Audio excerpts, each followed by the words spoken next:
todo el tema del círculo vicioso de la pobreza, las relaciones que hay entre la economía y la sociología. Y a mí me parece que es interesante. Fijaos, el círculo vicioso de la pobreza.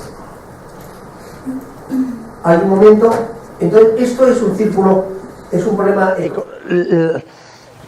¿Para qué me sirve a mí estos dos? Un círculo vicioso es el modelo de desarrollo. El círculo vicioso es que, bueno, entras ahí en un círculo y no es posible, durante siglos enteros los países pues estaban ahí, no salían. Y hay un momento en que rompemos, desde el momento que uno se da cuenta que hay un ahorro, y ese ahorro es lo que permite la inversión. Pero entonces el problema es que tiene que haber cómo se hace esa inversión. Es muy difícil, o sea, es curioso porque países que se hayan desarrollado en el mundo, en el fondo, ¿cuántos países desarrollados hay en el mundo? Son unas pocas docenas de países, o sea, puede haber ahora mismo 100 y pico países o 200 países, y sin embargo sitios desarrollados son muy poquitos. Fijaos, hay una cosa que a mí me parece, el desarrollo, cuando tú ves el desarrollo, yo siempre tengo una idea, cuando dices, oye, ¿y qué es lo que te hace que un país sea desarrollado o no? Y tú cuando vas a un país, y tú puedes en cualquier sitio beber agua, en un pueblecito base, puede beber agua, ese país es desarrollado. O sea, es curioso, eso es un tema que a veces yo, o sea, ¿en cuántos países en América tú puedes beber agua del grifo con tranquilidad? El agua es un indicador. Acá mejor no. Bueno, vamos a ver, hace muy poco estuve en México y yo no sé por qué, lo vi que había pegado un cambio y digo, esto ya puede, y bebí agua. Dios mío, la que organicé. O sea, bueno, lo que organizó mi estómago, que me puse que me moría, porque no puede ser, es curioso. En toda Europa tú puedes beber agua del grifo. En casi todos los pueblos de España, tú en España puedes beber en todos los pueblecitos. Vas a un pueblo y puedes beber agua del grifo.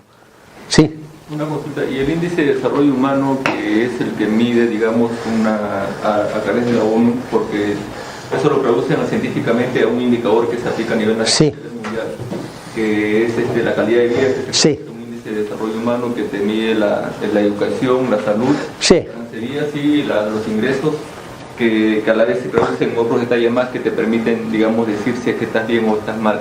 ¿Eso se aplica para poder definir No, eso es una cosa, vamos a ver, todos estos índices, el índice de desarrollo humano lleva 8 o 10 años haciéndose, o sea que no tenemos ahí una trayectoria, y están haciendo, o sea, no son unos índices que están funcionando durante mucho tiempo. Que están afianzados.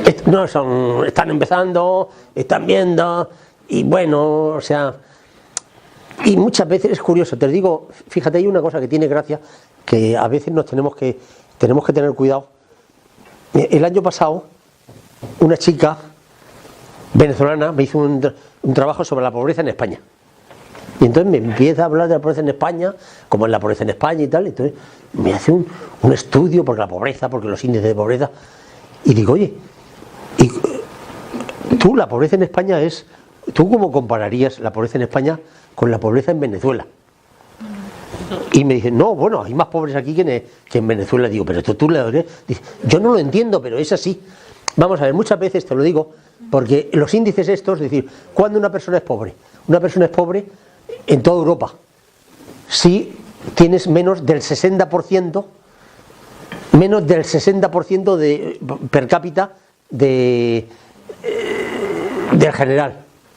Entonces, ¿qué pasa? Que bueno, efectivamente, un señor puede ser, o sea, un señor pobre en España o en Norteamérica, pues es un millonario en China. Cuando a veces te pasa un poquito, cuando tú utilizas elementos comparativos, que dice el 60%. Claro, pero el 60% ¿de qué? ¿De qué cantidad? Mira, cuando volví de China, me escribió un chino. Cuando yo fui en un momento en que España, en el año, y entramos en crisis, hemos tenido una crisis en España. Pero bueno, la crisis en España es curioso. Es una crisis que hemos perdido un 10% de nuestra renta. No llega a un 7% exactamente, hemos perdido un 7% de la renta en los años de crisis. Hombre, en los 50 años anteriores, desde 1950, hemos crecido un 600%. hemos multiplicado, o sea, tú creces un 600% y te haces un país muy rico y después dices, ha perdido un 6%, que te va la cosa bien. Bueno, pues sí, ¿qué vamos a hacer? ¿Entiendes? Bueno, es que me escribo una persona china, me escribe un chino y me dice, Antonio, ya siendo la gran situación que tenéis ahí en España, porque ha habido este año una crisis y tal, digo, no, sí, tenemos una crisis muy fuerte, no te preocupes, porque le digo, ¿sabes? Mira, el salario que yo tengo es como 10 veces el que tenéis en China, o sea, tengo 10 veces el salario, me han quitado en ese momento me han quitado un 3%, pero no te preocupes, o sea, parecía como si el gran problema que había... lo que te quiero decir es que los temas comparativos hay que tener mucho cuidado. Entonces esta chica dijo, pero ¿tú te lo crees? Dice, yo no lo entiendo, pero eso es lo que dicen los índices. Claro, porque el índice que tenemos de pobreza, si es por porcentaje, eso son índices de desigualdad, no de pobreza.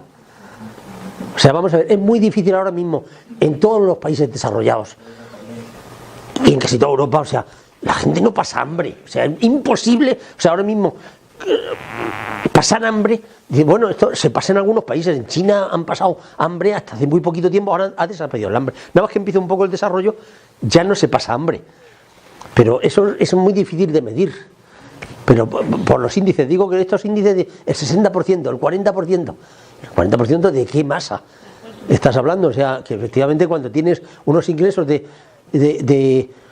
10 veces los del otro país, dice, bueno, es que ha perdido usted este año un 3%, sí, pero no me he enterado porque no se sabe lo que es un 3%, porque he ganado un 600% en los últimos 50 años. Eso. Me interesaba, hay una cosa que me interesa aquí, fija, un modelo de desarrollo, cómo el modelo de inversión aumenta el capital, mayor productividad, todo el problema, ¿esto qué es? En el fondo, el desarrollo económico o el desarrollo social tiene que ver fundamentalmente qué es lo que hay aquí, es el tema importante. ¿Por qué la gente pasa de mayor ingreso real a ahorro o mayor demanda o no pasa? Entonces te ponía antes un ejemplo, hay un momento en que los economistas norteamericanos hacen este esquema, se dan cuenta de lo que ha pasado en Europa, diciendo, caray, hemos descubierto cómo vamos a desarrollar a todos los países del mundo, y hacen un ejemplo, dice, vamos a ver si en Nigeria vamos a hacer entre Ibadan y Lagos una autopista, hacen una inversión millonaria, tanto o más que lo que habían hecho en Europa con los países, hacen una autopista increíble. ¿Y qué pasa? Pues lo que pasa es que en 4 años, cuando termine la inversión, te das cuenta que lo que han invertido han tenido un mayor ingreso real, pero este mayor ingreso real, lo que ha ocurrido es que no ha ido nada al ahorro y se ha ido todo a la mayor demanda.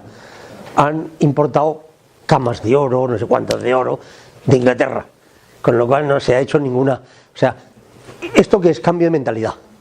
¿Y eso de qué depende? De los medios de comunicación de masas, de la experiencia. Los alemanes, tú entras en círculo vicioso de la pobreza, están muriendo de hambre porque no consigues, pero nada más que hay una inversión exterior, empieza otra vez a circular, a los 3 años ya te autoabasteces. Y os cuento ahí una cosa, que tenéis un ejemplo aquí, que a mí me parece que estos días... La chica que esta la que Mimona.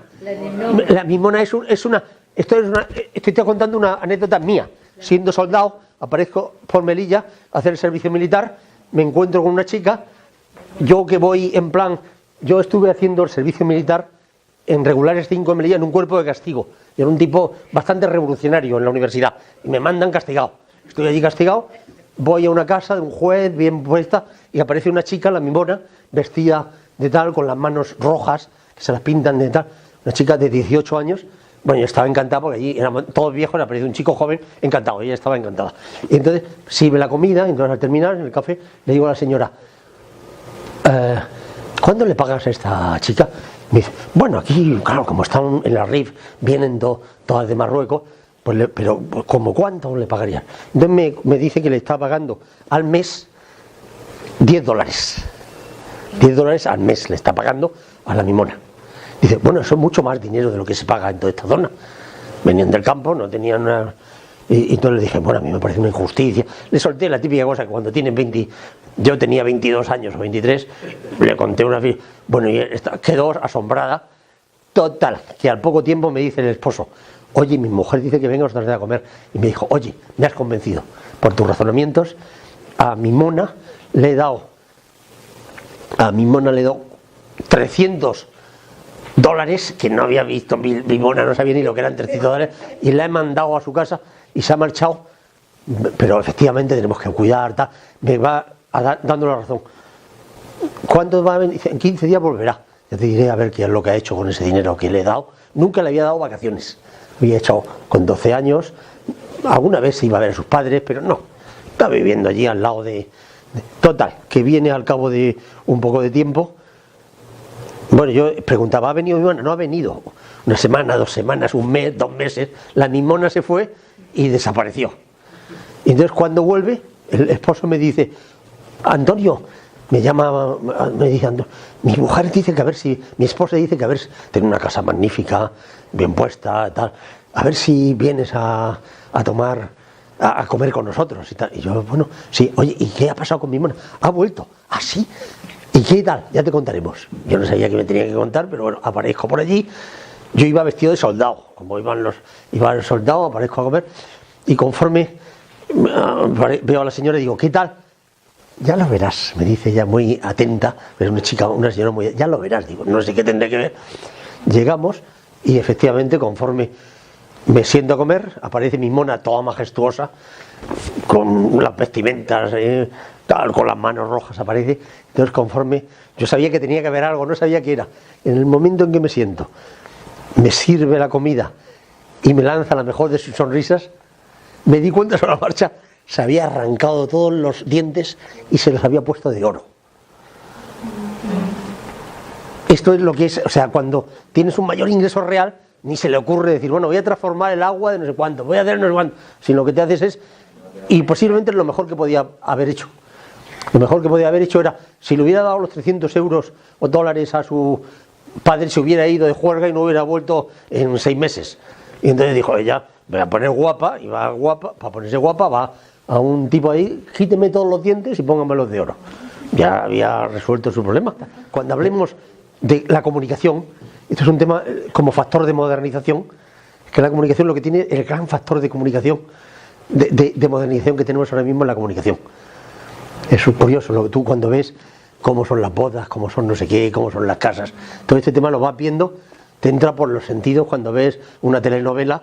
Lo que estamos teniendo ahora mismo es la emigración en toda Europa, que el gran factor llamada son las televisiones, las series que ven, que la gente quiere que su hijo tenga un coche como los que tienen en España y se cree que, y atraviesan el canal en una bolsa de plástico, ¿por qué? Porque creen que su hijo va a tener y lo meten ahí, se gastan el dinero, lo meten como niños y ya nos llamará. Un efecto llamada es esa. Es una cosa que son los factores sociales que hacen que tú distingas entre ahorro y demanda. Este es el gran problema que tenemos. Bien, yo creo que eso quería deciros. También lo que pasa acá en los pueblos, ¿no? O sea, no hay plata y juntan la plata de todo el año para hacer la fiesta X y ahí se gastan. Bueno, pero eso es lo que ha pasado toda la vida. No en los pueblos, en todas las sociedades tradicionales será provincialista, entonces cuando había se gastaba y después ya seguiremos. O sea, esa idea de distinguir entre ahorro, eso es el concepto de ahorro es un concepto moderno. O sea, cuando un señor ya ha cambiado de mentalidad, todo el problema es, ya ha cambiado de mentalidad, ya es un tipo moderno, ha tenido la revolución industrial. Este es el tema, el gran cambio de mentalidad, porque es curioso, yo durante mucho tiempo explicaba este proceso de paso de la sociedad tradicional a industrial, y le llamaba proceso de industrialización, pero es proceso de modernización, es un problema, fundamentalmente es un cambio de mentalidad. O sea que un señor tiene que ahorrar pero en las sociedades tradicionales nunca se ha ahorrado. ¿Quién se ahorraba? Ahorraba 3 ricos que no ahorraban, sino que les sobraba dinero y los demás vivían. Hay buena cosecha, se come bien. Hay mala cosecha, pues se come mal. Y ya está, no hay otro sistema. Pero el ahorro tampoco lo enganchan con la inversión, ¿no? A veces ahorro y luego gasto. Bueno, si ahorras, ya sí, es que o sea, en algún momento tienes que... Es que bueno, no la ahorro, es que no hay ahorro, porque ahorro es inversión. Económicamente ahorro es inversión. Tú has ahorrado cuando lo has invertido en algo que otra vez te produce, pero si lo tienes en tu casa metido debajo de... Eso no es ahorrar, sino que la tienes ahí guardado. Bueno, ya tienes una seguridad futura. Debajo del colchón. Sí, debajo del colchón. Todavía hay acá. Fijaos, las etapas de crecimiento económico. Es curioso, en un momento dado, hasta hace unos años, todo el cambio de los países modernos que había eran estos de la derecha. No había más. O sea, fijaos, esto es una copia que yo la he actualizado, pero bueno, todo el tema son unos 20 países o 25 países, algunos están ahí en cambio y otros ni siquiera lo han dado, o sea que tú te das cuenta. Pero bueno, ahora mismo sí que están China, o sea, el gran cambio que hemos tenido en los últimos años es que tanto la India como China han pegado un cambio increíble. Se ha dejado de pasar hambre, tanto en China como en la India. Y esto es un tema que ha sido increíble. Eso es increíble. O sea, tú te das cuenta ahora mismo lo que está pasando en China y lo que está pasando en la India. Bueno, pues está cambiado en que casi la mitad de la población ya no pasa hambre. Y lo bueno de los indios es que saben inglés, la mayoría. Sí. Y entonces pueden trabajar para Estados Unidos. Bueno, todas las nuevas tecnologías, la globalización les ha facilitado la globalización. De todas formas, también te digo que los propios españoles somos el segundo país, el segundo idioma ahora mismo, en plan de comunicación somos el segundo idioma. O sea que eso es un tema ahora mismo, eso es un tema que a veces no valoramos. Hay una cosa que tenéis que tener presente ahora mismo, que vosotros tampoco lo valoráis mucho, es que sois un país, vosotros aquí sois un país occidental. Eso no nos damos cuenta ahí. Las civilizaciones son 5 y uno está colocado en una civilización muy concreta, con todas las dificultades, que estás periférico, pero esto es un tema que tenemos que tener. A mí me parece que a veces no lo valora uno, diciendo, caray, soy un país occidental. Eso significa que las expectativas que tengo, no tengo agua buena, pero la voy a tener. O sea, no tengo agua, pero es que hay sitios donde ni la tienen ni la van a tener. O sea, en China, ¿por qué los chinos beben agua caliente? ¿Por qué beben agua caliente? Porque no pueden beber, o sea, si no tienen que, o sea, beben agua caliente porque tienen que hervirla. Un chino no bebe agua si no la hierve, porque se muere. Con la contaminación. ¿Escasez o contaminación? Contaminación, están todas las aguas, o sea, tú no puedes beber en China en ningún sitio. Entonces, conforme empieza a haber aguas envasadas y tal, ya se puede ver que la gente compra en la calle. Pero cuando yo estuve hace 8 años, nadie compraba agua. En toda la residencia, el único que compraba agua en la tienda era yo. Éramos casi 3.000 personas. Nadie compraba agua porque es cara. Cuando tú tienes un salario, el salario medio que tenía, hombre, fijaos, yo fui con un salario, que es lo que le decía a mi amigo, oye, que a mí yo gano 4.000 euros, 4.000 dólares al mes limpios. Y tú estás ganando 200, no me vengas a lamentarte de que que vaya vida, hoy vaya faena que te os ha pasado. Digo, he perdido un 3%, hombre, no te pongas así, porque es que tú no vas a llegar en tu vida. Pero hay un dicho, pues, dice que el rico que empobrece es más rico que el pobre que enriquece. ¿Me habías dicho? Bueno, eso es la experiencia. Si te tiene que invitar, si tienes que ir a comer a un nuevo rico, a un viejo rico, vete al viejo rico. Tú te vas ahí y dices, caray, estos tienen postre, estos tienen otro nivel de vida que este tipo todavía. El nuevo no se ha enterado todavía de lo que hay ahí. No se ha enterado.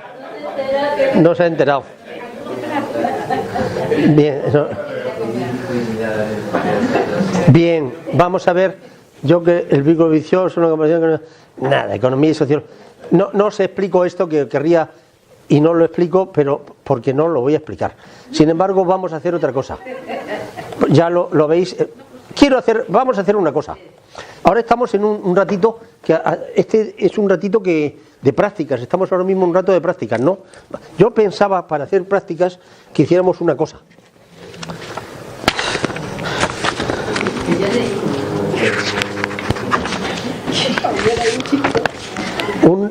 Os voy a poner un test. Un examen, os voy a poner un examen. Quiero que lo hagáis cada uno de vosotros. Tenéis que hacerlo rápidos, porque no me interesa. Quiero que veáis el procedimiento. Lo que voy a hacer ahora mismo es como los exámenes que yo hago a mis alumnos cuando les explico este libro. ¿Y queréis que verlo? Yo lo voy a corregir, además, me voy a quedar con él. Sí. Gracias.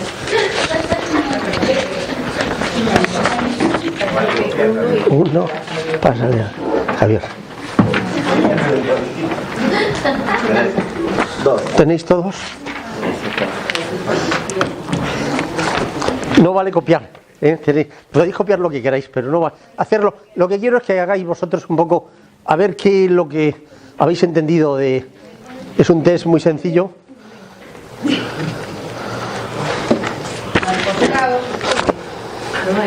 Marcas la letra. La letra. Gracias a Tío. Hacer una cosa, poneros, si ponéis bien no hay que hacer nada, si la que está mal se pone mal y se dice algo, si alguien tiene algo que decir. Sobre la existencia de las ciencias sociales, que habéis puesto ahí, la E, C y D. C y D. Si alguien no tal, y alguien tiene duda, si yo también un poquito dudas, que podáis decir, bueno, yo creo que aquí hay... ¿No tenéis dudas?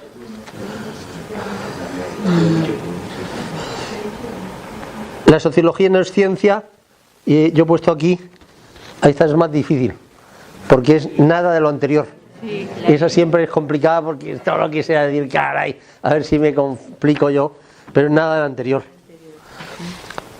Fijaos, Mario Bunge es una idea que tiene, que la sociología, él tiene, es curioso, porque hay una cosa, para ver en qué sentido las ciencias sociales son ciencias, que no lo he explicado ahí porque no, por falta de tiempo, pero es Mario Bunge, que es un metodólogo argentino que vive en Canadá, tiene un libro que se llama Filosofía y Economía, y él explica, Mario Bunge explica, que es que, hombre, si aplicamos, si la ciencia es la física y poco más.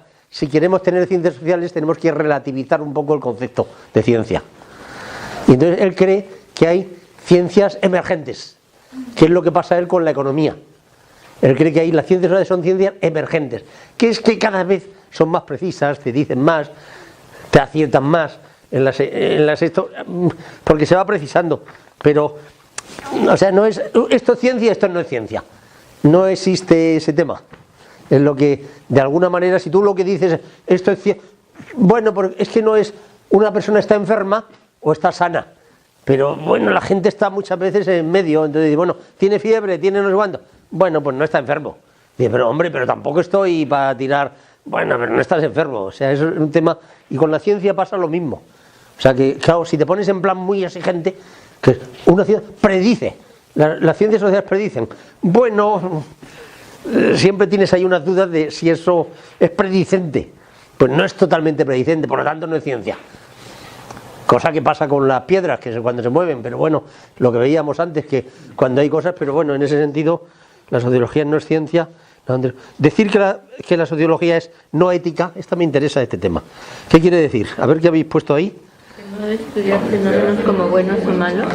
Claro, o sea, vamos a ver, los buenos y los malos, para los sociólogos no hay cosas buenas y malas.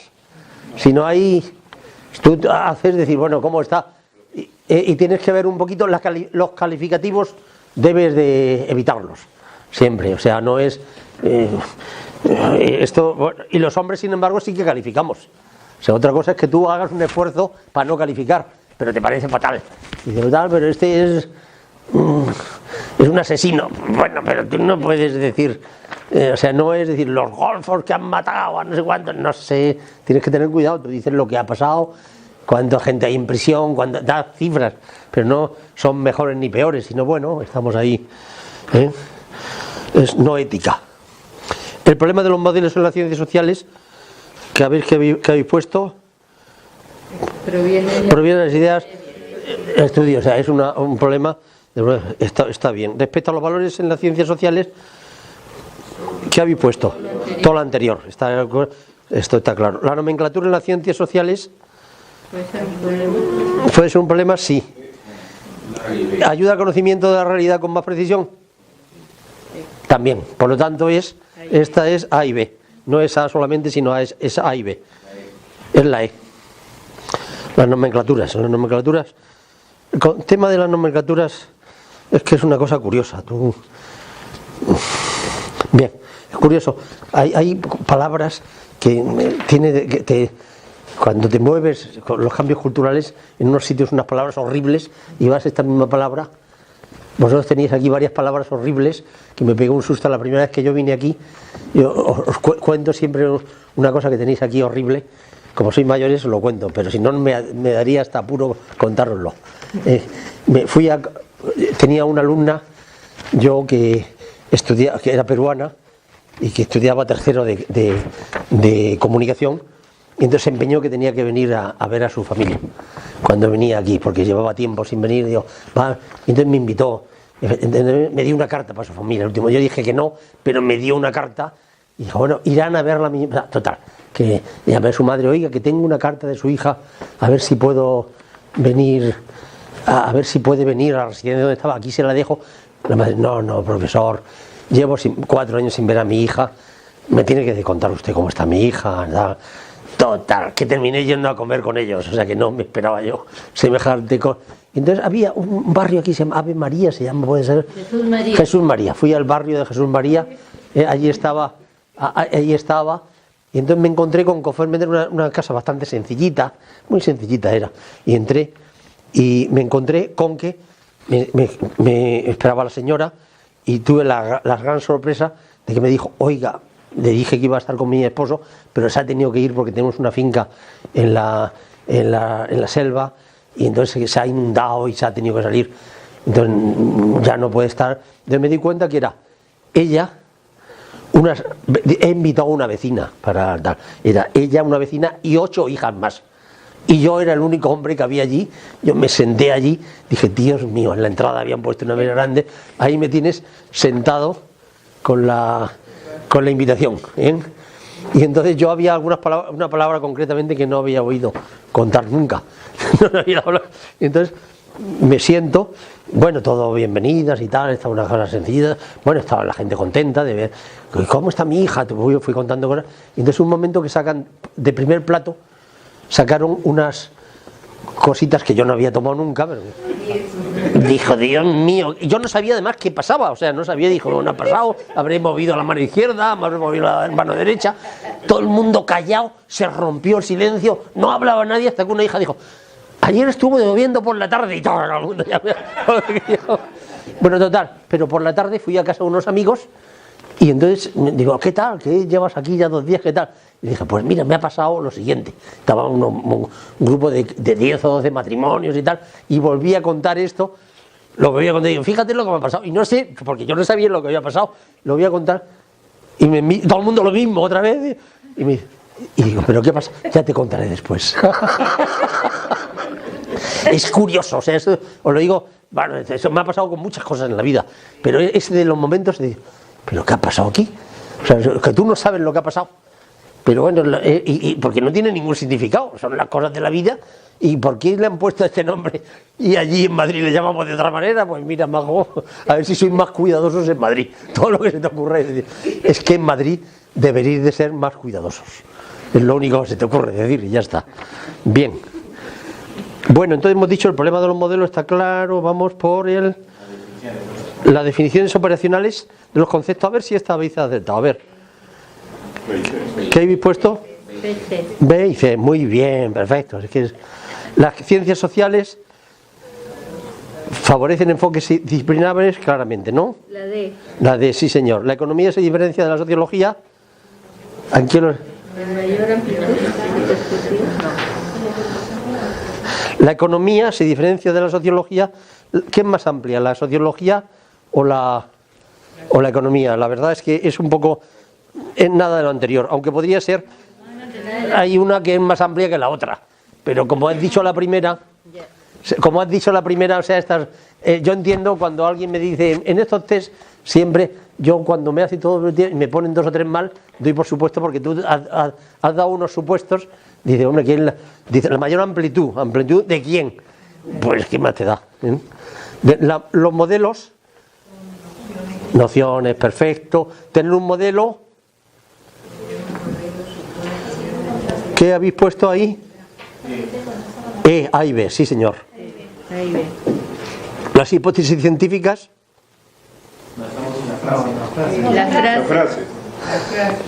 La frase, perdón. A ver esta frase, esta es una frase que es interesante. Lo que decimos es verdad. No sabemos si es importante. Es una frase de un señor que es hablando del empirismo. Dice, lo que decimos es verdad. Hablando de la teoría, del planteamiento empírico y el teórico. Dice, lo que decimos es importante. Lo que decimos es verdad.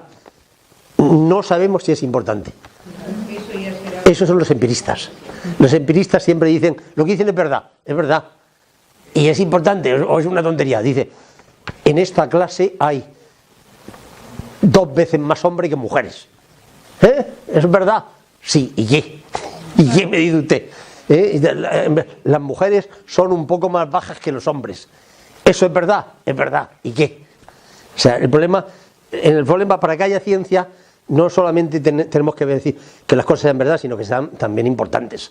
Porque para decir tonterías, es decir, todos los hombres tenemos 2 ojos. Eso, no me digáis que no es una afirmación científica. Vaya tontería que me ha dicho usted, para eso no me tiene que decir nada más. Las hipótesis científicas son... Ya, pero ¿cuál es la respuesta? Expresa lo que es un planteamiento meramente empírico. O sea, lo que decimos es verdad. Y porque sea verdad, ¿qué? Pues ya es que te hacen muchas veces en los periódicos, te dicen, la ciencia dice, y dicen unas tonterías del libro, y digo, bueno, la ciencia, que todos los perros tienen 4 patas. Vaya ciencia que me ha inventado usted ahí. En los periódicos a veces te dan como proposiciones científicas, cosas que son cosas, ¿y qué? ¿Y qué me dice usted? ¿Y qué pasa? No tiene... Las hipótesis, entonces hemos dicho que es... Si no es contrastable, una proposición que no es contrastable no es científica. O sea, una hipótesis... O sea, las hipótesis siempre tienen que ser contrastables o no contrastables. Si es contrastable, es una hipótesis científica y deducida de algo. O sea, tiene siempre una hipótesis, para que sea una hipótesis científica, tiene que estar conectada con una teoría, que la racionalidad le viene con eso. Y después el contraste. Si una hipótesis no es contrastable, no es científica. Por ejemplo, yo tengo que decir, bueno, en la punta de un alfiler caben más ángeles que arcángeles. Caray, ¿qué quiere usted que le diga? O sea, eso es contrastable, no, pues es una hipótesis científica, es la mía. De, bueno, oiga, no me venga. O sea, tiene que ser siempre una cosa contrastable. El contraste es lo que te da la hipótesis, el contraste. Sí. De la inducción. ¿Dónde se inicia la inducción? En la observación de la realidad. Eso la deducción se inicia en la teoría. La inducción se inicia en la observación. Yo induzco a través de la realidad. Es curioso, esto es muy interesante. Cuando dicen un planteamiento inductivo o deductivo, lo digo cuando vayáis a hacer trabajos y tal, la deducción siempre es parte de una teoría y ves la realidad. Y lo otro, parte de una realidad y haces una teoría. Esto es inducción y deducción. El esquema ese que ahí es curioso, que a la gente le cuesta a veces saber lo empírico, que es lo contrastable, y lo teórico. Una cosa teórica no tiene que ser contrastable, o sea, a veces tiene dificultades de contraste. O sea, ¿por qué? Es curioso, las hipótesis tienen que ser contrastables. Las teorías son indirectamente contrastables a través de las hipótesis. Si una teoría tiene muchas hipótesis que son contrastables, tiene un gran grado de certeza. Aunque una teoría, si un día deduces algo que es falso, esa teoría es falsa. Por eso el falsacionismo es que una teoría puede ser verdadera o no verdadera. No, puede ser falsa o no falsa. Porque puede ser siempre una teoría, nunca puede decir que es verdadera. Porque un día habrá algo que deduzca. Por eso esto es un tema de decir, oye, es muy difícil la ciencia. Hombre, lo que pasa es que si en una teoría hay muchas hipótesis que son verdaderas y hay un momento que la cogemos por verdadera. Pero un día se deduce... Bueno, esto ha pasado mucho, por ejemplo, con teorías físicas, como las teorías, o sea, todo el tema Einstein, por ejemplo, siempre se ha habido, y de pronto dice, bueno, es que si el sistema está en movimiento, ya no vale. Pues entonces tú estás con sistemas estáticos, por lo tanto tu teoría no puedes decir que es verdadera, sino simplemente que no es falsa. ¿No sería definitiva? En vez de verdadera o falsa, ¿no sería la palabra definitiva? Bueno, se dice el falsacionismo. O sea, tú no puedes decir que una teoría es terminada verdadera. Porque dice, bueno, verdadera de por siempre. Pero claro, que una cosa sea, antes era verdadera, ahora no es verdadera. Eso no es posible. Si hay una posibilidad de que no sea verdadera porque cualquier cosa va a seducir un día, eso es un tema. Popper inventa una cosa que es el falsacionismo. Y entonces él lo dice y todo el mundo nos callamos diciendo, qué tipo más listo, qué cosa más interesante ha dicho. Y los demás nos callamos diciendo, bueno, porque es verdad, siempre podemos decir, bueno, no sería mejor decir, mira, Popper no lo ha hecho así, o sea que no entremos, ¿eh? Eso es así. La inducción, la sociología nace. ¿Cuándo nace la sociología?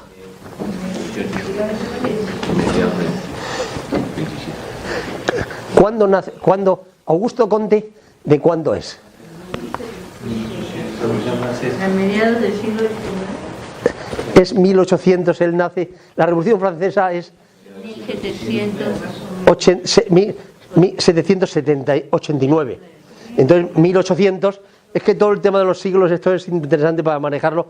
Cuando es 1800 y pico ya es siglo XIX. A veces se nos olvida. Es la Sí, B. Sí, es B, a mediados del siglo XIX. Es que a veces si no nos liamos, la gente se suele liar la gente con el siglo XIX y 1900, y 1900 ya es 20, en 1901 es el siglo XX. Es una cosa. Es la B. No la B y la C. Solamente la B. La C como consecuencia del oscurecimiento del concepto de sociedad. Caray, van a hacer a la sociología porque se oscurece. Se clarifica lo que es el concepto de sociedad. Por tanto no se oscurece. Por tanto es solamente la B. La B.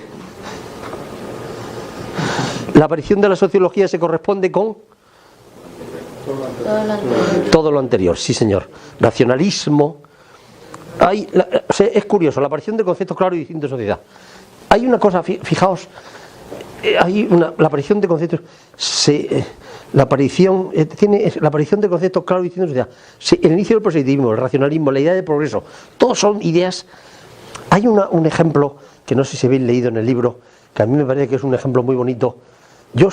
Una de las cosas que en sociología me interesa mucho es Berger. Peter Berger es un tío muy listo, con sus problemas, pero es un hombre muy listo, que el libro que vamos a utilizar nosotros para ver la construcción social de la realidad, es un libro difícil, pero es un libro suyo que está en todo el mundo. Eso de los libros claves de sociología, que cuando vas por ahí, vas a Japón, lo encuentras. Porque es una idea.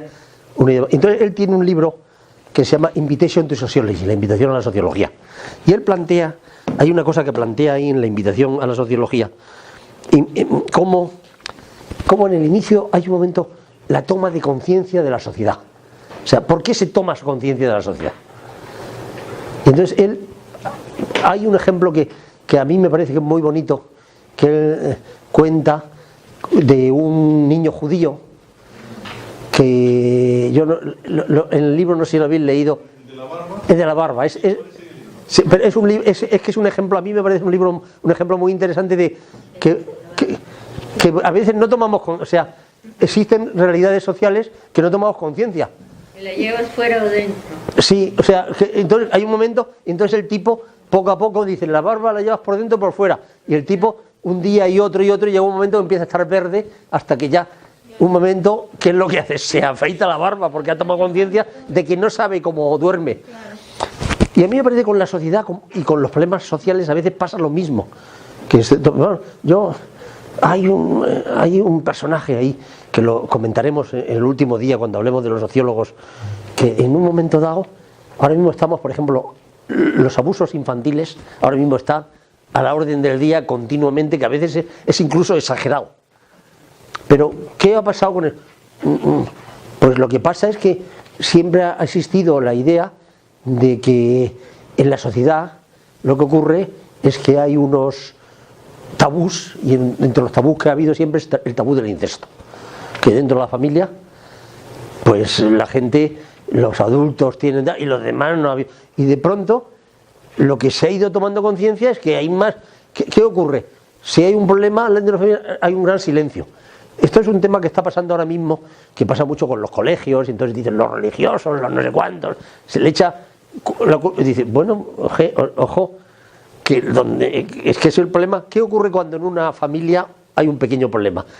Se resuelve siempre internamente. Que un hermano ha pasado no sé cuánto con una hermanita, con una prima. La gente, bueno, es que es lo mejor que puedes hacer posiblemente es un túpido velo, cubres un túpido y desaparece y no ha pasado nada. Porque son temas de conciencia que no ha pasado. Pero de pronto hay una toma de caray. Eso Gideon plantea diciendo, bueno, aquí hay un problema que nosotros creíamos que no pasaba nada, pero cuando te pones a profundizar, resulta que hay no sé cuántos % de gente que ha tenido problemas. Eso es un problema social que ha estado ahí oculto, que le ha pasado a mucha gente. ¿Y por qué no hemos tomado conciencia? Bueno, porque ha habido los problemas. Este es un tema. Hay una película, fijaos, que se está poniendo por ahí, que yo creo que la tengo entre las películas que me dejaron el otro día, que es en una diócesis en Boston, que pasa con abusos sexuales de sacerdotes. Hay una investigación que hizo un periódico. No sé si habéis visto alguno de esta película o no. En inglés es Spotlight. Sí, esa es. Estuvo nominada al Oscar. Sí, estuvo nominada. Entonces una película, a mí yo no la he visto, la tenía que haber visto el otro día y no me dio tiempo, porque es una película en que tú te das cuenta que, bueno, se ha actuado tradicionalmente de una manera y dice, era la mejor solución, bueno, como tantas cosas en la vida, era lo que mejor se le ocurría, y de pronto te das cuenta y dices, mire, que no pasa, cuando la gente ya ha caído en una cosa de estas es muy difícil, que por puro hay que quitarlo y que se dedique a otras cosas, que no un señor una vez que ha entrado en estos temas es lo mismo que en estas cosas, dice, bueno, una vez que uno come carne humana, pues ya es muy difícil que deje de comer, o sea, es un tema, y entonces tienes que ver, y entonces la toma de conciencia, son tomas de conciencia complicadas, pero bueno, entonces, con la sociedad lo que pasa, hay un momento que se toma conciencia y se aplica el método científico. ¿Y antes por qué no se aplicaba? Porque no se había tomado conciencia de que existía una cosa llamada sociedad. ¿Y por qué tomamos conciencia de que hay una cosa llamada sociedad? Por los cambios. O sea, es curioso, una de las cosas que ayuda mucho a la toma de conciencia de la sociedad son los grandes viajes. O sea, los viajes, América, o sea, el descubrimiento de América, que por primera vez vienes a unas civilizaciones muy diferentes de la tuya, porque ahora mismo, claro, como somos todos de los unidos, no somos muy conscientes, pero cuando venía la gente, venía y decía, bueno, que aquí qué pasa, no, le sacan, además se comen a la gente, además hacen no sé cuánto, ¿qué me dices? ¿Qué es lo que ocurre? Pues ese tema, o sea, es lo que te hace tomar conciencia de, yo creo que el choque cultural, o sea, la toma de conciencia son por choques culturales. O sea, cuando tú estás aquí ves, ahí va, estos tíos ¿qué les pasa esto cuando yo digo esta palabra? ¿Y qué pasa? Es un tema que te pasa mucho cuando vas, tiene gracia cuando viajas un poquito, vas a un sitio, entonces vienes, a mí hay una cosa que muy típica, cuando la gente va de aquí a España, entonces van allí, van a saludar a una persona y le das un beso. Y entonces tú le das a una chica un beso para saludarle, y entonces la otra queda de esa, ¿qué ha pasado? Porque está previsto que le vas a dar 2 besos. Vaya, o sea, la otra queda diciendo, este tío es un grosero, o sea, es curioso. Este es un tema que cuando en la Segunda Guerra Mundial se vio que los soldados norteamericanos cuando iban a Inglaterra no ligaban con nadie, un soldado, ¿por qué? Por temas tan tontos de por dónde empezar. Si no es que aquí primero se hace tal y después se le da el beso. Tú le quieres dar el beso, pues entonces ya sea porque has dado el beso antes de darle la mano primero, o sea, es curioso, pero esos temas, cuando vas funcionando por ahí, dices, bueno, ¿qué me ha pasado aquí con esta persona? Bueno, se ha enfadado porque tú no le has dado un beso al llegar a su casa, ha dicho, qué tío más grosero que no me ha dado 2 besos, y te deja a ti un poco, pues esos son los gestos humanos que bueno, que es lo que te hacen un poco la toma de conciencia, la aparición del Congreso es distinto, el inicio del positivismo, el racionalismo, la idea de progreso, todo lo anterior. El racionalismo y la idea de progreso, ¿qué pasa con él? El racionalismo y la idea de progreso impregnan de la sociología, claramente. La idea de progreso, ¿de dónde viene la idea de progreso? Positivismo. ¿Eh? O sea, el progreso hacia el futuro. Sí. Bueno, en la sociedad moderna, una de las cosas que hay, o sea, es curioso, hay un momento que lo dice, que lo Berger dice, bueno, antes, durante mucho tiempo, la edad de oro era lo que había pasado. En la edad de oro era, y de pronto, unos tipos cambian, tiene que ver mucho con la Ilustración. Es la confianza en que la razón, te va a iluminar y que el futuro que vamos a tener por delante va a ser muy positivo. Esa es la idea de progreso. Y entonces es un tema del modernismo, sí.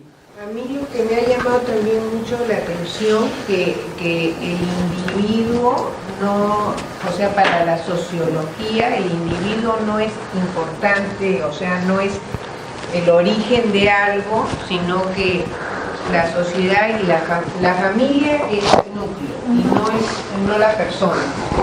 Bueno, vamos a ver ahora, vamos a hablar de Comte, que es el primero que tiene esa idea, que es un poco, el individuo es una abstracción, lo concreto es la sociedad. Es curioso, porque estamos acostumbrados ¿qué es lo concreto?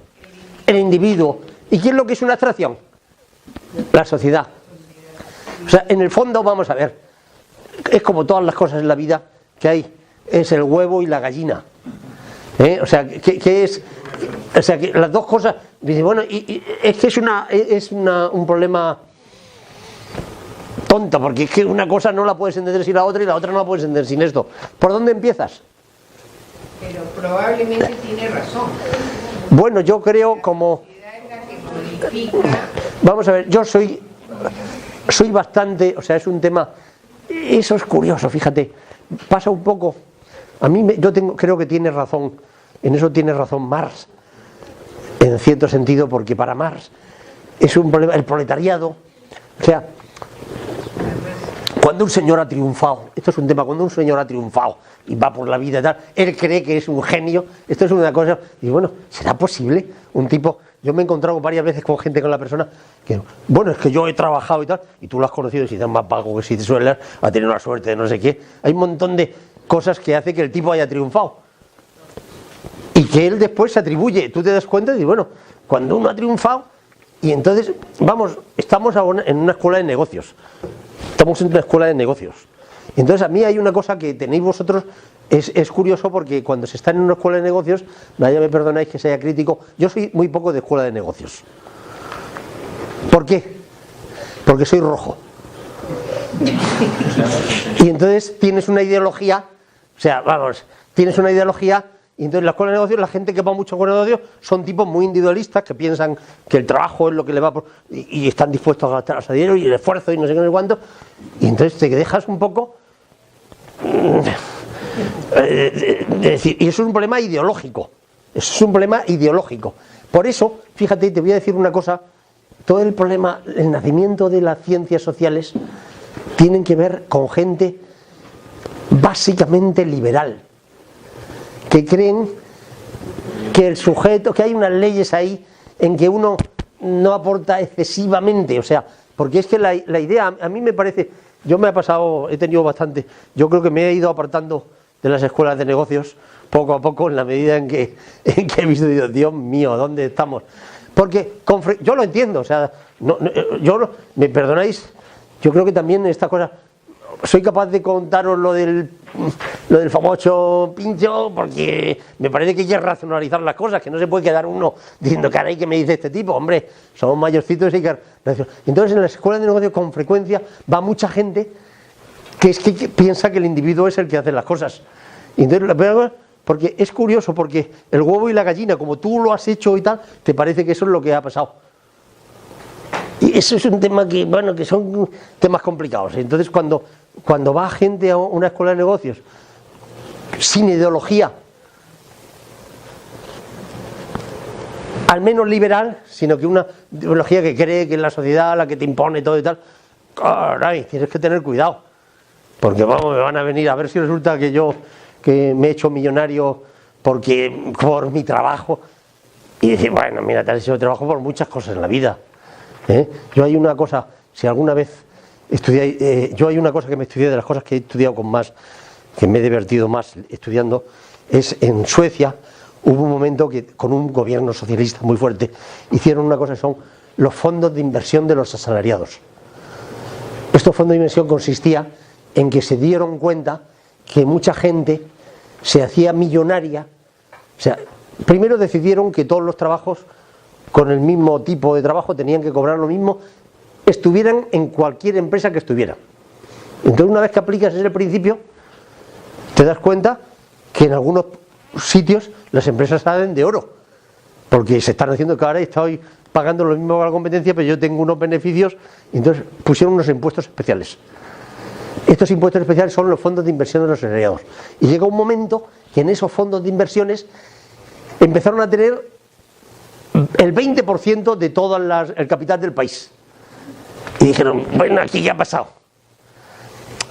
Donde voy es un poco, es que tú tiendes a ver que tú eres el que aportas y que los demás, hombre, también los trabajadores hacen algo, pero bueno, sobre todo los que hacemos que esto funcione somos los empresarios, que estamos aquí sacrificándonos, no sé qué, no sé cuánto. Perdonadme que sea tan... Pero eso es un problema no solamente real, sino que la gente de derecha o de izquierda, ¿por qué es de derecha o de izquierda? No tenemos que perder sino las cadenas. Si no tienes que perder sino las cadenas, ¿qué va a ser? De derechas. Eso ya sabes, se cuenta en una reunión del partido que alguien dice, bueno, vamos a ver, hemos llegado a un estado de madurez, los coches son de la sociedad, son de todos, y por lo tanto se pone el ayuntamiento, tal. De acuerdo, todo el mundo sí, de acuerdo. Las bicicletas son también de todos, son tal y cual. Y levanto, oye, un momento, que yo tengo bicicleta. Es que yo no lo entiendo, o sea, yo lo entiendo con el coche, pero no con la bicicleta. ¿Por qué? Porque no tengo coche. Y entonces, claro que te voy a entender. O sea, en muchas partes, en muchos aspectos de la vida, hay una cosa, eso es un tema que estudiaremos con Marx, que es la ideología, que es los intereses. Los intereses te hacen que lo veas de una manera diferente, y solo tenemos que racionalizar. Y las ciencias sociales, fijaos, las ciencias sociales sobre todo son liberales. O sea, ya cuando veamos las ciencias sociales son liberales, gente que cree el laissez-faire, laissez-passer, que hay unas leyes que están por encima del individuo. Lo que pasa es que para mucha gente en Norteamérica, yo no sé si habéis tenido la experiencia norteamericana, si habéis vivido alguna temporada, yo he vivido no mucho tiempo, pero bueno, un par de años he vivido en Norteamérica.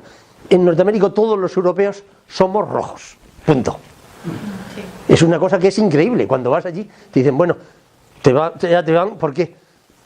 Porque ellos se fían mucho de la propia iniciativa, de tal, y entonces todos los demás somos unos rojos que tienes que decir, caray, en mi vida me habían considerado tan rojo como estando aquí en Norteamérica.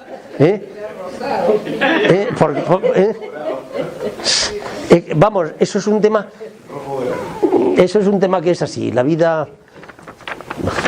Bueno. Rojo es César. ¿Rejo? ¿Cómo es eso? El único rojo es César. Claro, porque... Pero es bueno tener algún rojo, ¿no? En los inicios de la sociología, la ideología dominante es... ¿Cuál es la ideología dominante en el inicio de la sociología? La radical, la tradicional, la liberal, la racionaria, ninguna de las anteriores. Liberal. A ver qué tenéis aquí. Liberal. Comte es en el fondo es la idea de que hay unas leyes de la naturaleza, o sea que hay que continuar, los radicales quieren cambiar. ¿Cómo cambian? Con el Estado. Y los conservadores, ¿a qué están mirando siempre? Al antiguo régimen. Están al antiguo régimen, están viendo a lo anterior. Cuando hablan los conservadores son siempre personas que están en ventaja y que no quieren cambiar de statu quo. Le parece que el sistema anterior era mejor. ¿Por qué? Porque te beneficia. Básicamente hay un chiste que alguna vez lo he puesto, que se ve a un señor montado en su caballo y que dice, el que va montado al caballo dice, cuando un bosque se quema, algo suyo se quema. Y dice el otro, el que lleva, sí, señor conde, El conde es el que entiende que cuando un monte se quema, se quema una cosa de todos. ¿Quién lo entiende mejor que nadie? El conde. El conde. Los demás que no tienen, pues le parece que, bueno, usted es el que caza, usted es el que tal, algo suyo se quema. ¿Se quema algo mío? Realmente también se quema algo mío. Pero me es muy difícil de entender porque mis intereses, si no me deja usted, ¿cómo va a ser una cosa mía si usted no me deja cazar, no me deja no sé qué, no sé cuánto?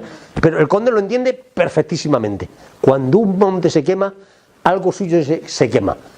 Coma, señor conde.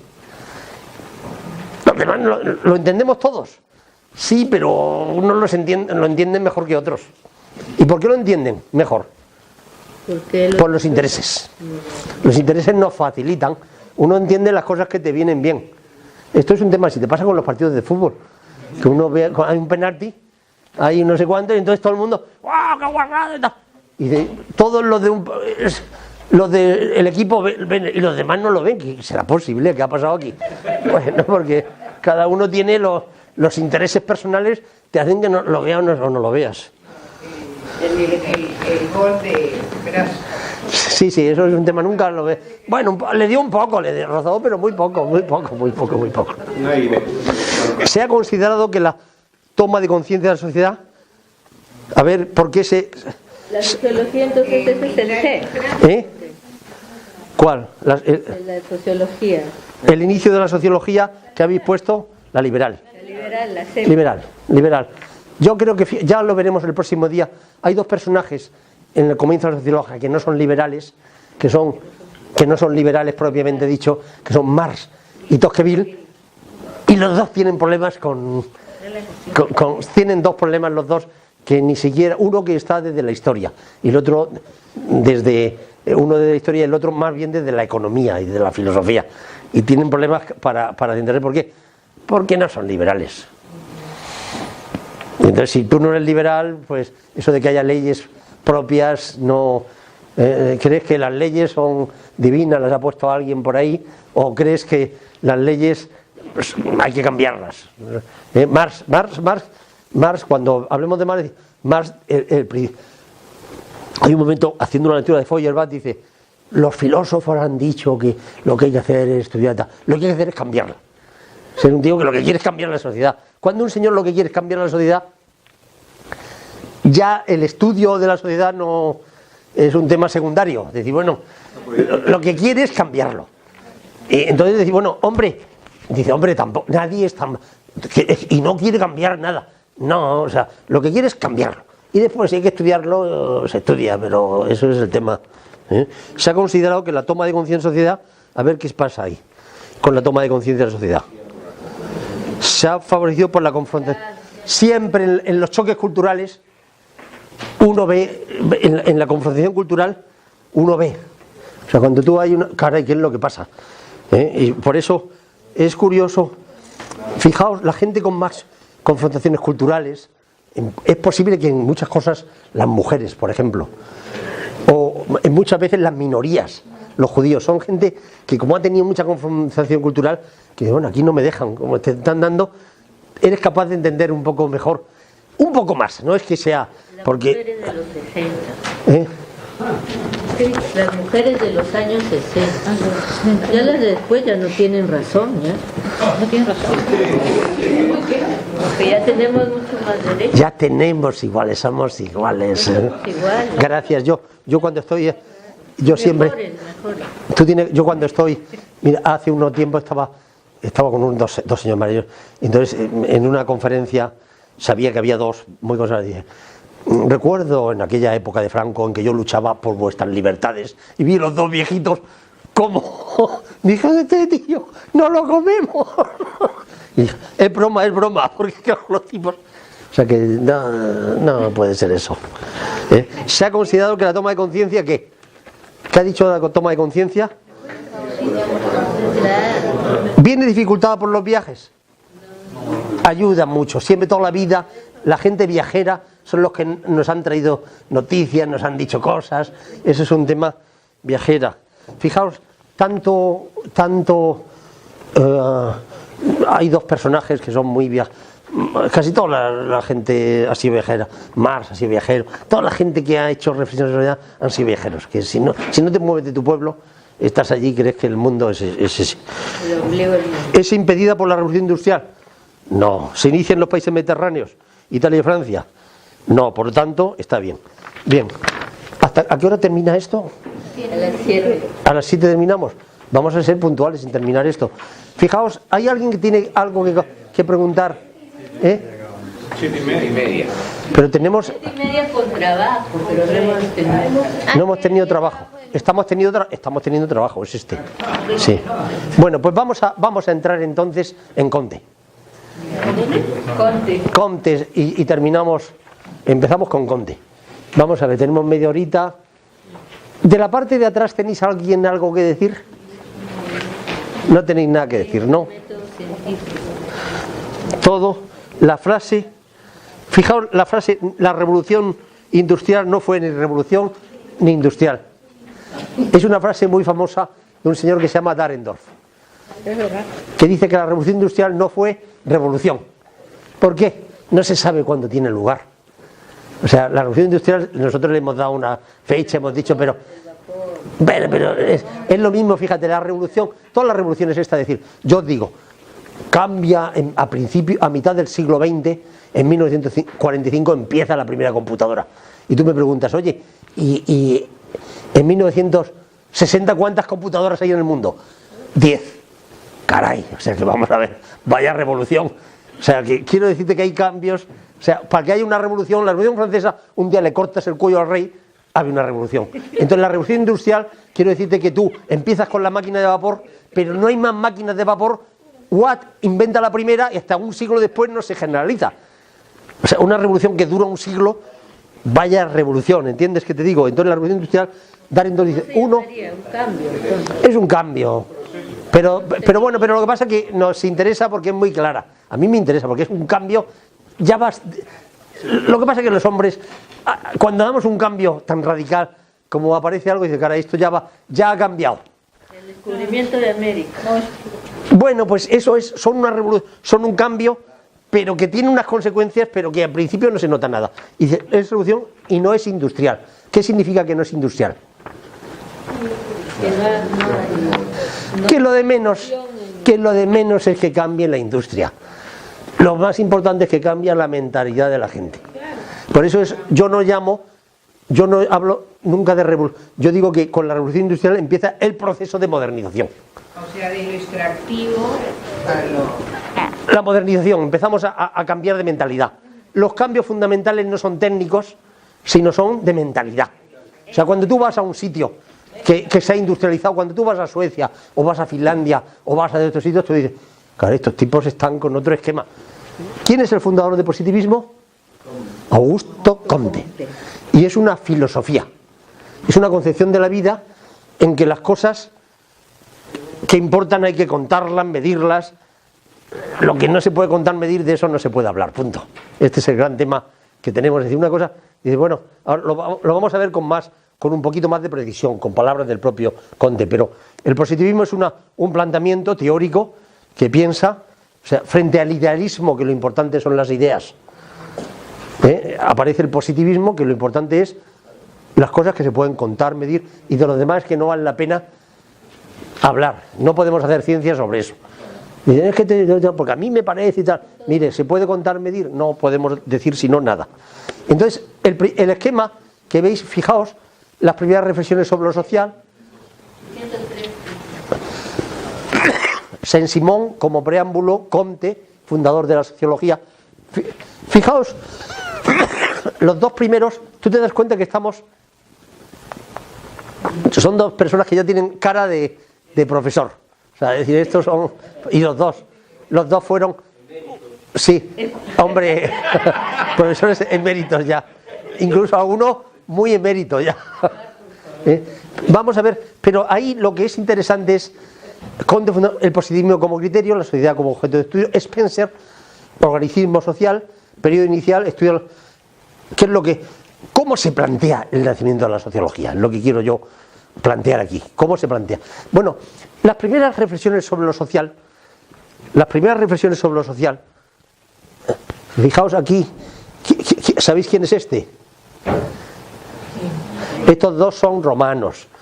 ¿En qué están pensando? Son gente que empieza a hablar de la sociedad. La sociedad. Esto es Aristóteles. Tienes aquí Aristóteles. Y entonces tenemos, digo romanos, griegos, tenemos. Y hay un momento en que, bueno, estamos los ilustrados. El positivismo y el inicio de la sociología tiene que ver con la ilustración. El primer texto que tenemos aquí, El espíritu de las leyes, de Montesquieu, son gente ilustrada, que está haciendo una enciclopedia para que todo el mundo se entere de cómo es la vida. Es curioso, a veces nos olvidamos qué pasaba hasta 1600 o 2500. La gente no sabía leer y escribir, ni los nobles. De la gente que viene a América, con los conquistadores, todo esto, no sabían leer y escribir casi nadie. Tenían que tener un fraile para que les leyera lo que les había, los mandatos que les había dado. Es una revolución contra la tradición. Claro, bueno, pero ilustrada, con la ilustración. Gente, el iluminismo, gente que en el fondo es la racionalidad como elemento fundamental de la vida. Tiene que ver Descartes y el conflicto. Sí, claro, todos son filósofos ilustrados. Todos estos son los que hacen la enciclopedia, unos tomos explicándolo todo para que la gente se entere. Eso significa, es curioso, fijar, en 1900 prácticamente en Europa todo el mundo ya sabe leer y escribir, excepto en algunos países que son los países atrasados, que son en buena parte sur de Italia, Portugal y España, que son gente que ha tenido ahí dificultades de modernización y por eso no se industrializan. El gran problema que tenemos en España es que somos un país pobre hasta 1950, en que tenemos la revolución industrial. Somos de los países que realmente tienen la revolución industrial. Se multiplica por 6 su Producto Interior Bruto per cápita. ¿Y de qué ha pasado aquí? Bueno, pues que en 15 años de pronto te has multiplicado. Y eso es un tema muy complicado. Has empezado. ¿Y por qué lo has empezado? Bueno, por una presión interna y sobre todo una presión externa, que eres uno de los pocos países de Europa que no hay, eso no. En el libro mío, que es lo que os he dicho, La realidad social, cuento un poco cómo es el proceso de industrialización español, que es un problema increíble, pero es de los países que tienen de verdad Corea, Singapur, hay media docena de países que tienen una industrialización clara, que es que multiplican su productividad por 300 de una forma clara, y los demás pues no lo multiplican. Eso es lo que pasa, van poquito a poco, porque a base de un 1%, un 2%, dices que hemos crecido el 3%. ¿Y cuánto ha crecido la población? Pues un 1,5%, pues entonces has crecido un 1%. Es lo que nos está pasando. Los chinos, para conseguir este proceso, ¿qué hacen? Controlar la población. O sea, una de las cosas cuando los chinos dicen, bueno, nosotros hemos crecido más que vosotros, digo, mira, lo único que pasa es que España, cuando crece, está a la vez creciendo la población. Estamos teniendo como vosotros un 8%, un 10%, un 12% de año en año. Y a la vez estamos creciendo la población. Eso es lo que se llama industrialización. Pero España, ¿cuánto crece su población? Ahora nada, o sea, una vez que un país se desarrolla y tal, es muy difícil que crezca la población. Puede crecer por emigración. España, a partir del año 2000, no ha crecido de población más que por emigración. Teníamos 40 millones y pasamos a 47. Es un crecimiento brutal, pero por emigración, emigrantes. Ya no tenemos, ya los españoles no. Este año, por primera vez, hemos tenido en España crecimiento vegetativo negativo. Traes 7 millones de extranjeros para que te mantengan el sistema. Cuando hay crisis, te comes también la crisis con patatas. Porque claro, no se va ni una vez que... Ayer vine con unas chicas peruanas y dije, bueno, y tal, bueno, yo me fui en tal año y tal, hemos estado ahí. Ya cuando empezó la crisis me vine aquí con mi marido, pero vimos cómo estaba la situación. Allí en España se está mal, porque hay crisis, pero estamos mejor que aquí, por la seguridad, por el agua, por no sé qué, por no sé cuánto. Y se han vuelto otra vez, esto me lo contaba, estoy hablándote de anteayer. Y dice, bueno, pues mi marido y yo decidimos que me volvía con las niñas hasta que ya con el tiempo a ver si él se organiza y nos vendremos para acá. Porque aunque él encontró trabajo, pero no nos gusta el ambiente social. Claro, los colegios, las piscinas, las no sé cuántos. son cosas que... La salud, los sistemas de salud, los sistemas de enseñanza. Sí, eso es un tema. Bueno, tienes una esperanza de vida. La esperanza de vida en España ahora mismo es de 83 años de esperanza de vida. Yo no sé cómo tendréis aquí, pero aquí podréis estar en 70 y... Sí. 75, no suba de 75, no suba de 75 ni un punto. Entérate, búscalo en internet. 75, no, de verdad. Es que es muy difícil subir. En España hay gente de 100 años que está bien. Yo conozco. Eso no es así, porque nosotros manejamos, yo con la construcción. A ver, ¿qué? Yo veo el sector construcción y hacemos la proyección para las viviendas, el porcentaje de mayores. Sí. Y hoy en la reunión que hemos tenido de mañana, en la estadística y lo que hay que hacer, el promedio de la vida de un peruano está en los 78 años. 78.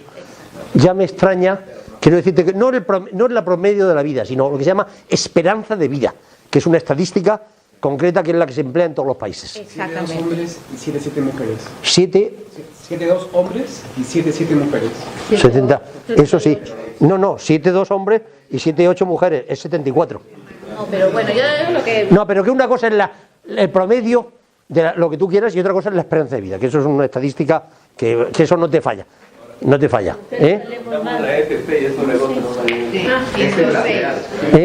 La AFP calcula 106.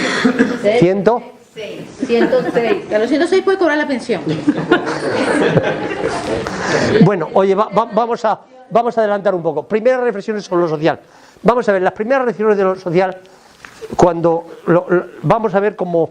Vamos a avanzar un poquito, tenemos un cuarto de hora nada más, no nos podemos tener más. Diferentes sistematizaciones. Vamos a ver. Yo lo que voy a hacer aquí es el primer periodo de nacimiento de la sociología. Con Comte y Spencer, después veremos en un momento dado Durkheim y Weber, y después veremos la institucionalización. Son los 4 periodos. Hemos metido aquí un periodo intermedio. Es curioso porque Comte y Spencer marcan lo que es el nacimiento de la sociología. Pero a la vez hay 2 personajes que son importantísimos, que no coinciden con la sociología plenamente, pero que sin embargo es pensamiento sociológico, porque están preocupados por lo social. Uno es Tocqueville, desde los planteamientos conservadores, y otro es Marx, desde los planteamientos radicales. O sea, hay una corriente fundamental que es la que da lugar a la sociología, porque tanto Durkheim como Weber, de alguna manera, prescinden de Comte, prescinden de Marx y prescinden de Tocqueville. Y se van a lo fundamental, que es la idea de que hay que aplicar el método científico a la sociedad. Y esa idea la tienen fundamentalmente Comte y Spencer. Comte, como positivista, cree que hay que aplicar el método científico a la sociedad. Esto lo tiene clarísimo. Y el mismo Spencer en Inglaterra. Entonces, lo que es curioso, porque claro, son 2 países fundamentales europeos que tienen esta idea. Uno, entonces, París y Inglaterra. Y sin embargo, Durkheim y Weber es París y Alemania. Ya a principios del siglo XX, los que hacen que aparezca y se continúe la sociología. Aristóteles a veces dice, bueno, Aristóteles utilizaba la expresión el hombre es zoon politikon, animal político. Para Aristóteles la palabra político es social. La traducción no sería, es política como gente que vive en la sociedad. Entonces Lucrecio dice, bueno, rompe con los mitos. Tiene un libro que yo lo he visto y lo he leído, La naturaleza de las cosas, que claro, que un libro que es un poema, dice, no, es un gran científico, en verso. Ya te das cuenta que es una forma de hacer ciencia un poco, bueno, hay ideas, y efectivamente, ¿qué pasa? Hombre, lo que pasa es que Lucrecio no admite las explicaciones míticas. Entonces, en lugar de, en la Grecia clásica y en Roma, que había explicaciones míticas, cuando un señor rompe con los mitos, 99 años antes de Cristo, pues ya te parece que es de la naturaleza, de las cosas. Lo único que pasa es que lo hace, lo que está preocupado es por la forma, la poesía. Una poesía bonita, y dice, oye, qué gran sociólogo. Bueno, ¿qué vamos a hacer? Montesquieu, pegamos un cambio, y hay un cambio, un personaje muy interesante que es Montesquieu. Montesquieu yo lo he leído, y entonces es un personaje que tiene él, lo más interesante que tiene es Cartas persas. Es un libro muy moderno, que cuando lo lees te das cuenta que es un persa que aparece en París. Y entonces tiene un choque cultural. Se ve que ha tenido un amigo persa, le ha contado lo que está pensando, que le escribe, entonces te das cuenta, bueno, que es lo que pasa aquí. En Persia hacen cosas distintas que nosotros. Se escandaliza por ver cómo tratan los franceses a sus mujeres o como otra. Es un continuo escándalo. Entonces da lugar a un libro que se llama Cartas persas, que lo que está haciendo es un choque cultural. Está diciendo, oye, que puede haber culturas que funcionen de una forma muy distinta que nosotros. Este es el tema que es interesante. Montesquieu, Cartas persas. En España, en español tenemos un personaje que Cadalso escribe las cartas marruecas, que es lo mismo, que es un tipo hispano que coge y escribe una novela en que ve como un marroquí que viene a Madrid y está escandalizado continuamente porque ve cómo las mujeres hacen no sé cuántos, cómo los niños hacen no sé qué, cómo no se trata a los padres de una manera determinada. Es un escándalo continuo. Esos son choques culturales. Montesquieu y Cadalso. Montesquieu tiene un libro que se llama El espíritu de las leyes. Hay leyes intrínsecas, como una física de las relaciones humanas. Es curioso. Montesquieu es un tipo muy interesante porque es un ilustrado, 1755. O sea, es una persona, son de la gente que está preparando la Revolución Francesa. Está preparando la Revolución Francesa. Y a él le debemos una cosa muy importante, que son los tres poderes. Eso lo tenéis claro todo el mundo, ¿no? Los tres poderes de Montesquieu. Montesquieu cree que para que funcione el Estado tiene que haber tres poderes. Esto es un tema que de vez en cuando se utiliza mucho. Cuando dice, bueno, ¿tú qué pasa? ¿Te quieres cargar a Montesquieu? ¿No estás de acuerdo con Montesquieu? Porque es el primero que plantea que para que una ciudad funcione tiene que haber un poder legislativo, un agente. Tienen que ser diferentes. O sea, una sociedad se tiene que apoyar en tres patas. Una gente que legisle, otra gente que mande y otra gente que juzgue. Esto es un tema que ya es... sí. Te falta uno más. ¿Cuál? ¿Ah? La ciudadanía. Bueno, Montesquieu no lo dice nunca. Claro, no lo dice, es mi observación. Bueno, pero yo creo, la ciudadanía, bueno, hombre, es que en el fondo, sí, o sea que la ciudadanía es la que tiene que... Pero fíjate, los tres poderes, ¿dónde está la ciudadanía? Aquí, en la legislación. Los legisladores, que son los representantes del pueblo. O sea, la ciudadanía no está ausente. ¿Quiénes son los legisladores? Los que representan. ¿A quién votan la gente? A los legisladores, que son los que hacen las leyes. Que teóricamente, o sea, hay unos que mandan, otros que hacen las leyes y otros que juzgan. O sea, entonces todo el problema es que para que funcione la sociedad tiene que haber tres poderes, no uno solamente. El Estado está construido por los tres poderes, es lo que viene a decir Montesquieu. El segundo personaje importante es un señor que se llama Saint-Simon, que es un preámbulo. Saint-Simon es un preámbulo del nacimiento de la sociología. Es padre del socialismo y maestro de Comte y es un ilustrado. Yo la verdad es que me hubiera gustado haberos leído alguna de las... Yo creo que yo he hecho con mucho cariño cada una de las entradas para que situara a la gente. Entonces, esto posiblemente es un tipo... Es como el abuelo de la sociología. Si el padre es Comte, este es el abuelo. Entonces, ¿qué le pasa a Saint-Simon? Pues lo que le pasa a Saint-Simon, que es un tipo importantísimo, porque tiene un concepto claro de sociedad, que la ve como industrial. Él tiene un libro El Catecismo de los Industriales, que es un libro increíble, que va diciendo pues cómo tiene que ser la nueva sociedad. El tipo tiene claro que está apareciendo un nuevo tipo de sociedad, que son las sociedades industriales. Y lo está viendo allí porque en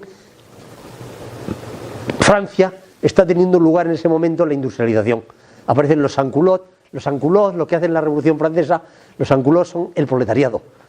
Sans-culottes es que llevan los pantalones rotos. Son la gente que tiene los pantalones rotos, son el proletariado. Todo París alrededor está teniendo un proletariado. Y hay una aristocracia que está funcionando, está a cambio de régimen. Y hay 3 aportaciones importantes. Él es positivista. Lo que pasa es que es positivista, pero él piensa más que en la física social, como hará Comte, en la fisiología social, clasifica las cosas. Es muy clasificativo. Entonces, cuando alguien clasifica ya está empezando a entender el fenómeno, pero no te hace leyes, sino clasifica, ve cosas distintas en la fisiología social. Es progresista, idea de progreso. Más que incluso yo creo que es el representante por excelencia de la edad de progreso. La edad de oro está en nuestro frente, no está detrás. Esta es una frase suya típica. Por eso Marx lo considera, de todos los ilustrados, su maestro. Marx, el único socialista que él considera, o sea, a todos los demás le parece que son utópicos. Son todos utópicos. Solamente hay un socialista que no es utópico para él, que es Saint-Simon. Lo que pasa es que Saint-Simon, ya veíais, un señor que tenía la peluca que tenía y tal, era un señor que vivía como si fuera, bueno, era un noble que hacía, por la mañana había que despertarlo por la mañana, era un señor absolutamente centrado en sí mismo. Un caviar. ¿Eh? Un caviar. Caviar. Caviar. Caviar, acá se llaman caviar. ¿A quién? Los que son de la izquierda y viven como la derecha. Bueno, pero este yo no era, nunca se pensó, lo que hacía, por la mañana había que despertarlo, iba un siervo a y decía, despierte usted, que tiene que hacer cosas muy importantes, había que recordarle. Y si no se enfadaba, que había que recordarle, porque era un hombre que creía que era un poseso, en medio de la revolución vivía como un príncipe, porque todo el mundo sabía que era más de izquierdas que nadie, todos los revolucionarios eran amigos suyos, y él vivía... Acá hay un señor con el cual empieza el nombre de caviar, que era muy parecido. Muy parecido, sí. Lo despertaba de la siesta un mayordomo que decía, señor, a las 7 tiene un mitin en la Plaza San Martín. Vaya, por favor. Vale, por favor, no puede usted faltar. Bueno, entonces, la importancia que tiene Saint-Simon tiene importancia en buena parte porque toma como secretario a Comte. Y Comte lo abandona porque de alguna manera la idea de progreso y de positivismo Comte la recibe de él. Lo que pasa es que un día Comte piensa que le está copiando y ese día rompe con él y ya no va nunca más a verlo porque cree que le está copiando y efectivamente da la sensación que él estaba aprendiendo. Pero Comte es un señor. Comte, cuando tenía 20 y pocos años, dejó de leer nada porque estaba tan imbuido de que él había descubierto ya lo que iba a ser la ciencia de las ciencias, que es la sociología, que a partir de ese momento no leyó nada más que leía a Stuart Mill porque era discípulo suyo y le enviaba dinero, le enviaba escritos para que se los corrigiera, y entonces le decía, no te enviaré de nuevo dinero hasta que no me corrijas este manual. Y entonces le corregía porque el otro le tenía que enviar dinero. Pero, Cuando dicen, creo que lo dijo hace un momento, fisiología social se refiere a la sociedad como una organización. Bueno, vamos a ver, hay una física y hay una fisiología. O sea, la física lo que estudia es cómo son las cosas y la fisiología lo que hace es clasifica. Los fisiólogos lo que hacen, es decir, la gente que estudia fisiología humana clasifican, tienen tantos músculos, tanto. Bueno, ya está, pero no me hace ciencia usted. Para hacerme ciencia, la física sí que hace ciencia, porque dice lo que va a ocurrir. No consiste con describir, con seccionar y decir, oye, es verdad que efectivamente que hay tantos músculos y tantos... Los fisiólogos en fisiología lo que hacen es aprenden perfectamente el esqueleto humano cuando hay tal, pero no te dicen nada de las enfermedades, no te curan nada. Lo que te hacen es, dice, oiga, es una visión fría de las cosas que es muy interesante. Decir, oiga, un señor que sabe mucha fisiología es que sabe perfectamente cómo son todos los músculos, todos los huesos, cómo son los nervios, cómo son... Pero no da ningún diagnóstico. Pero no te hace diagnóstico. Esto es el tema. Por eso yo digo, la palabra fisiología la digo yo y alguna gente que es más fisiólogo que físico. O sea, no hace física, no te dice lo que va a ocurrir o lo que cree el que va a ocurrir. Bien, todo, vamos a ver, Comte, fundador de la sociología, positivismo y sociedad. Con Spencer forma una escuela de pensamiento que se llama organicismo positivista. ¿En qué consiste? Creen que la sociedad es un organismo vivo y que hay que aplicarlo para su estudio el método científico. ¿Qué método científico? El mismo que se aplica a la física. Se tiene que ver la manera de aplicar el mismo método. Esto es lo que él cree. Es discípulo de Saint-Simon, con el que rompe radicalmente, visionario. Ya es que es curioso, ahí os pongo en la página. Siempre compongo una página, es que me gustaría que la leyéramos o que la leyerais. Que dice, bueno, ¿qué es lo que viene a decir? Bueno, pues que es visionario, es un tipo que funciona por la vida. Bueno, eso que no lee los periódicos, que no lee ni los periódicos, porque está muy imbuido en lo que él tiene que escribir, lo que le sale ahí de dentro, y tiene ahí obras pequeñas primero, después el curso de filosofía positiva y después el sistema de filosofía positiva. El positivismo y la sociedad son las dos palabras claves. El positivismo es un método, una actitud que evoluciona. ¿Qué es lo positivo? Lo contrastable, lo que no se puede contar, medir, tocar, eso no es positivo. Tengo que ver cosas que... No me hable usted de cosas que yo no puedo contar, que yo no puedo tocar. Todo cuantitativo. La certeza de la ciencia. No se plantea la naturaleza íntima de las cosas. Él nunca emplea la palabra sociedad apenas.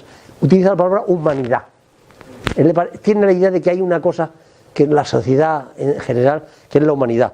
El punto de partida es la crítica a la religión. ¿Por qué critica a la religión? Porque la religión le da unas explicaciones, la religión le da unas que no son contrastables. Por lo tanto, como no es contrastable, yo no me interesa para nada. Y lo mismo la metafísica. A él le parece que la metafísica, cuando te habla de las esencias, te está racionalizando, está haciendo como mucho fisiología, pero no es física. La física tiene que decir cosas que puedan medir. Estamos ante un sociólogo y un enfoque sociológico, dice Zubiri, el gran filósofo. La sociedad es lo concreto, el individuo como abstracción. La página, antes me has dicho tú una cosa que me parece que es muy buena, que es la página 94, que dice así. Dice, en este sentido, estamos ante un sociólogo, en un enfoque sociológico de los problemas, porque el individuo, nos dice Comte, en contra de lo que pensó Rousseau, es un abstracto. O sea, es un tipo absolutamente imbuido para saber lo importante, es un abstracto. Dice, no, tú eres una cosa, el individuo es un abstracto, eso tú no existes, lo que existe es la sociedad. Es un tipo, bueno, para decir esto hace falta ser muy valiente, con una concepción, lo único concreto es la sociedad, a pesar de que el vocablo de sociedad sea morfológicamente un abstracto. Es lo más radical del pensamiento cotidiano. O sea, este es un tema que él tiene esa idea, y entonces el próximo día, como he dicho, os prometí que íbamos a terminar a la hora. Vamos a terminar a la hora, ¿qué os parece? Faltan 2 minutos. ¿Qué motivó a Comte a tener ese pensamiento? Si él era de la monarquía, de una muy familiar. Bueno. ¿Qué le dio para...? Yo ya se ve que, o sea, yo creo que Saint-Simon entra en el pensamiento un poco de Saint-Simon. Y de alguna manera, o sea, el positivismo